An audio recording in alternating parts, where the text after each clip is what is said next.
Alright, sucker. I've got a bone to pick with you. I will see you in the garden.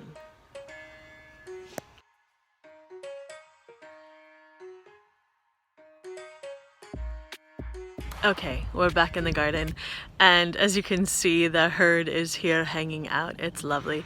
Bezabel, come on, boop boops. Bezabel boop boops had to come join me when I went in to drop off the eggs of the parents. So they're here, and I've been wearing, oh geez. Well, I've been wearing my visor all day, so my hair looks like this, but I'm just going with it because, you know, I'm not gonna get all dressed up for the garden. I mean, I put on lipstick, that's, mostly it's chapstick, so that's okay. It is so gorgeous, look at this. Hold on, let me flip you around.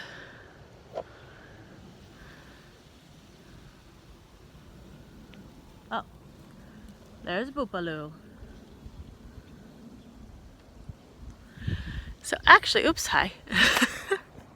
Actually, we're gonna go back in time a little bit because a couple of days ago I discovered something that was really, I thought, quite interesting, and a little bit before that I actually took you back to revisit the tomatoes and pruning them again because, like I said, I'm working on keeping those suckers down and single stemming, which, yeah, haven't been doing a brilliant job of, so I had a lot to do earlier this week, and there's actually a few more that I've noticed because those suckers will sneak up on you. I mean, literally, there were a couple that I swear were not there the day before and then were 2 feet tall. Well, maybe it took more than a day, but those things grow fast. So we're gonna take a quick look at that, and then a little bit behind the house, I just wanted to show you kind of what it's looking like back there as we're working on it.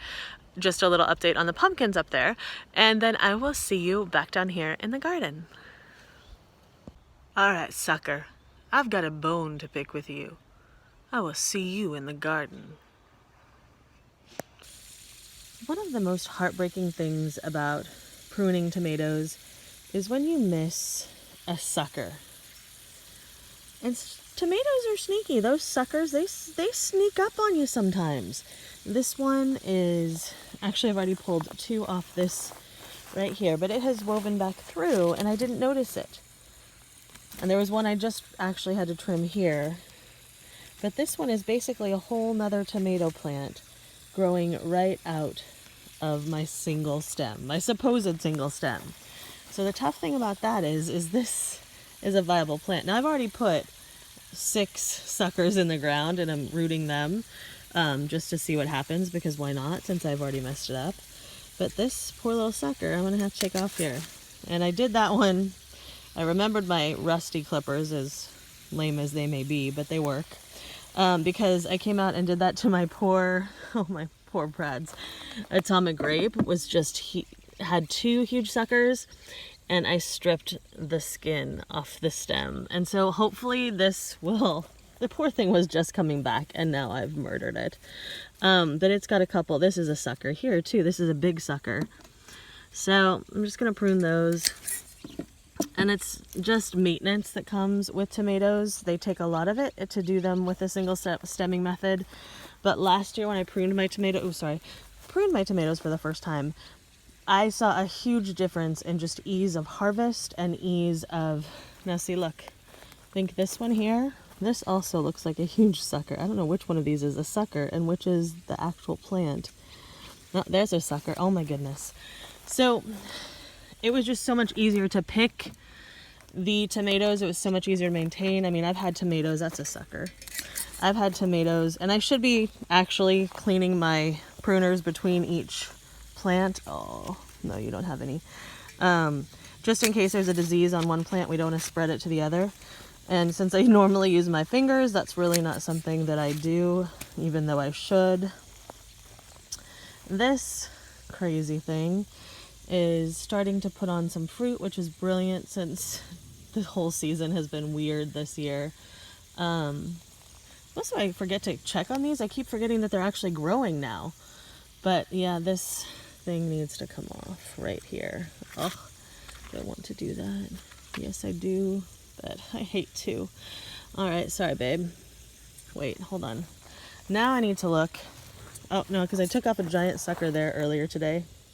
I did take off one earlier today. This has definitely gotten away from me. It just was not, they weren't growing, so I wasn't really paying attention. And now they're growing, and I need to pay attention. So, I'm also pruning off some of the lower leaves. Sorry. The lower leaf stems just to keep them from getting too bunched up so there's nice airflow. I have grown these fairly close together on this trellis, and when they start actually growing, I may need to do some more intensive pruning with the leaves, but they aren't crowding each other too much right now. The wimpiest one right now is a Brad's Atomic Grape, and it was starting to do great, but what it was starting to do great with was 3 giant suckers. So I trimmed those.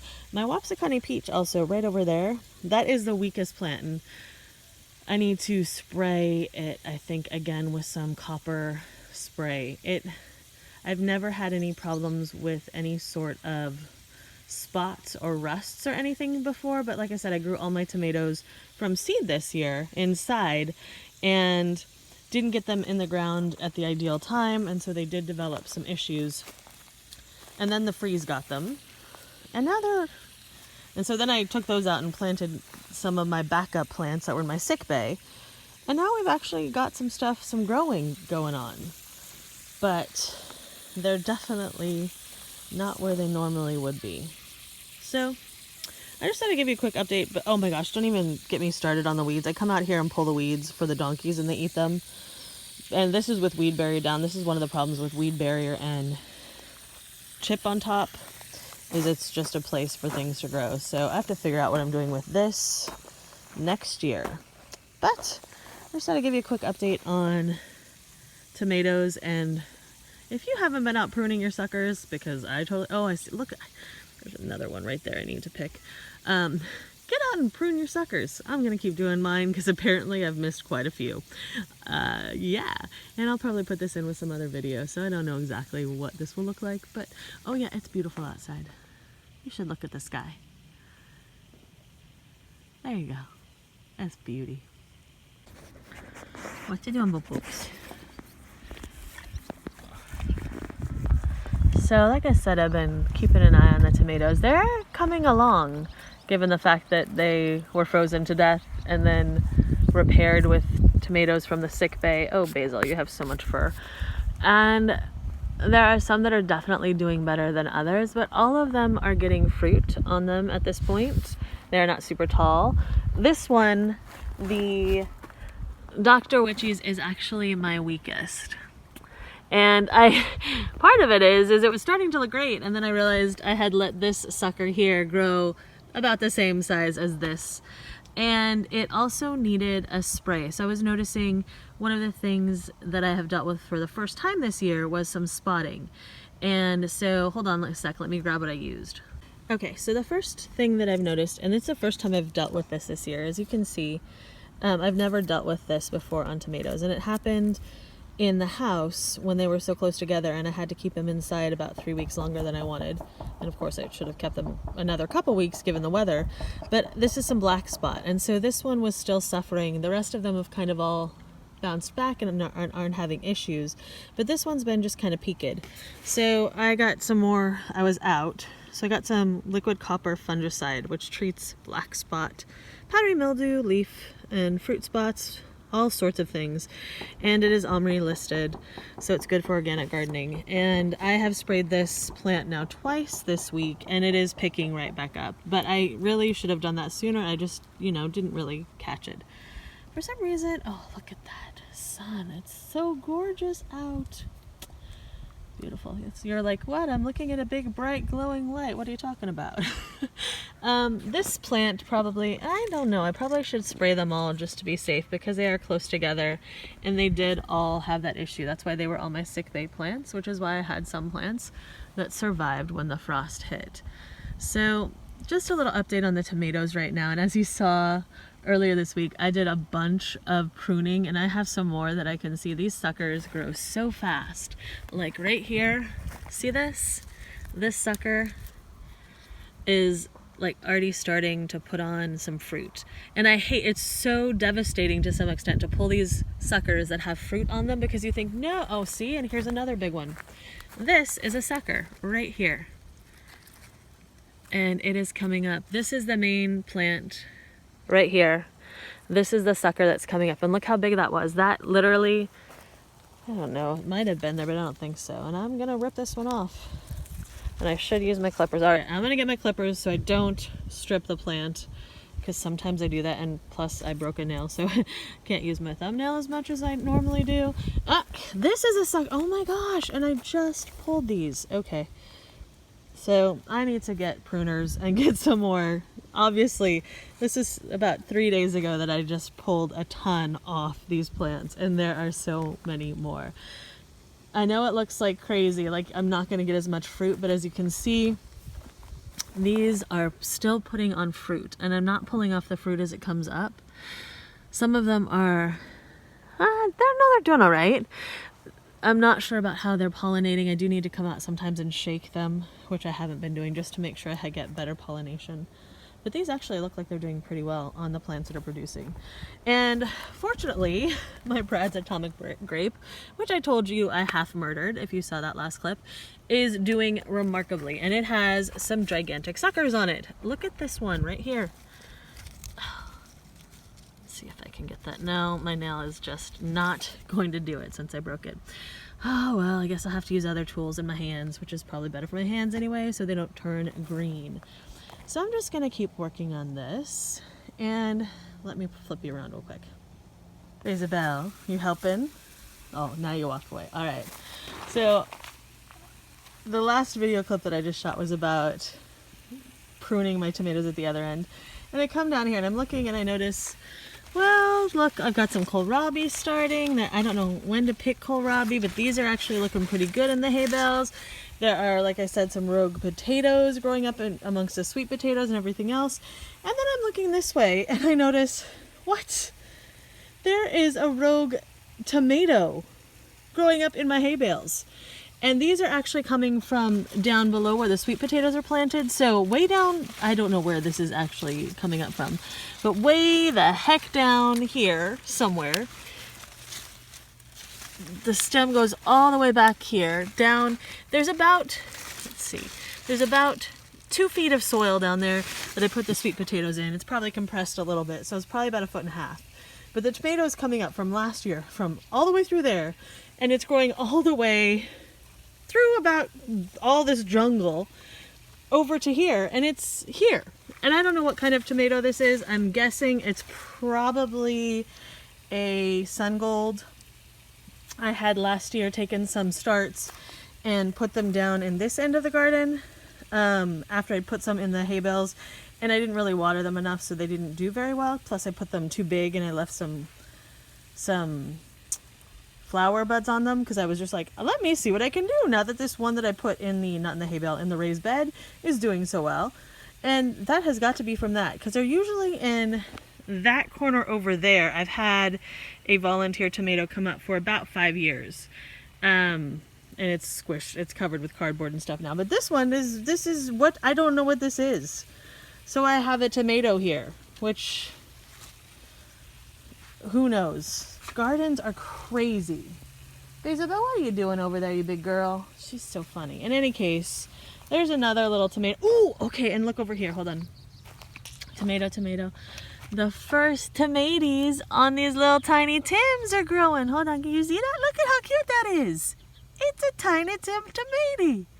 So cuteness. Anyway, I've got more than one, but I cannot believe. Okay, what are you doing, girl? I cannot believe that tomato in the bed. This is just craziness, and it is gorgeous today. This is probably going to be part of my Monday video. I think I'm just going to patchwork together a little vloggy thing, because there are no big projects going on other than weeding, and there's only so much weeding I can show you, and it's endless and ongoing, and I don't do it terribly well. Okay, this is future Amy coming back, because I just found the mother load of suckers. You can see how this sucker has at every junction another sucker and another sucker and another sucker and another sucker and so on all the way up. And this is about 2 foot tall. Now I'm really tempted just to trim off a bunch of the bottom branches and stick this in the ground. I've already started 6 more plants from suckers. I might as well add another one because this one is super healthy. It's probably a little too big to put in this form, and I need to obviously trim the suckers off. But this kind of growth then tends to get all intertwined and intertangled, and that helps diseases get trapped and diminishes airflow, and it also then puts a lot of energy from the plant into growing each of these little suckers into a whole new plant. So again, this is why I'm supposed to be out here working on the suckers. Obviously I've gotten them and they're doing fairly well. This one totally missed it. And obviously it's been growing for more than 3 days. Though it's really tempting. I should leave a sucker on and like do a time lapse and see how quickly it grows. I might do that the next time I miss a sucker. Okay, so now back to me saying goodbye, but I thought I should show you this since I was just over pruning, and wow. See what I'm saying? It's a jungle in here. It's so nice to finally see the garden starting to get kind of normal. I mean, it is the middle of July and I have picked 1 zucchini. That's weird.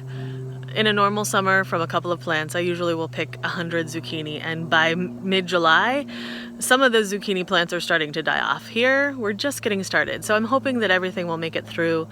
And usually we have stuff producing into September and October. That's kind of the weather we normally have, but this is not a normal year. So I'm just hoping that somewhere in this gardening season, there will be a place where the plants actually get to flourish, and I have hope that they will. And one of the things that is so impactful, I think, about the act of gardening is because it's all about hope. When we take those tiny little seeds and we put them in the ground or in a pot, we have pure faith and hope that those things are going to grow and reproduce plants that give us food and give us flowers and joy and pleasure and beautiful things to look at. And that is all kinds of hope. And I think one of the things that's so powerful for me right now about gardening and about watching other people garden and just enjoying the process of gardening is that I have to keep hoping. I have to stay focused on the fact that things will grow and change. Because if I focus on what's not happening or the fact that things aren't going exactly the way I want, then I'll give up. And that's something that in the world right now, we kind of need to focus on, I think, more, that hope that we, the good humans of the world, will keep planting seeds, that if we tend them and don't give up on them, and even when things get diseased or not quite right, we still keep working at it, because eventually it will pay off. At least that's the hope I have. So, oh my gosh, and the hair, I'm sorry, the wind and the hat, and it's just, we're just going with it because that's where we are right now. So I hope that you are having a brilliant time in your garden, things are growing well for you, and that you will come back so we can do some more growing together. I'll see you on Monday. I'll do a full tour of the garden looking at the raised beds, they're over there, and the hay bales, just to give you an update on what else is going on besides the few things we talked about today. Bye.